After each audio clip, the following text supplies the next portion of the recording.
പുല്ലാഞ്ഞികൾ പൂത്തുലഞ്ഞിടും നീച്ചിൽ പുറം തന്നിലും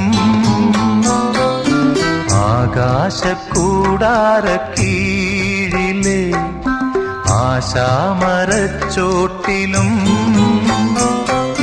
ഈ പാഴ്മുളം തണ്ട് പൊട്ടും വരെ ഈ ഗാനമില്ലാതെയാകും വരെ കുഞ്ഞാടുകൾക്കെന്നും കൂട്ടായിരുന്നിടും ഇടയന്റെ മനമാകുമീ പുല്ലാങ്കുഴൽ നാദമാ. ഉണ്ണികളെ ഒരു കഥ പറയാം, ഈ പുല്ലാങ്കുഴലിൻ കഥ പറയാം. പുൽമേട്ടിലോ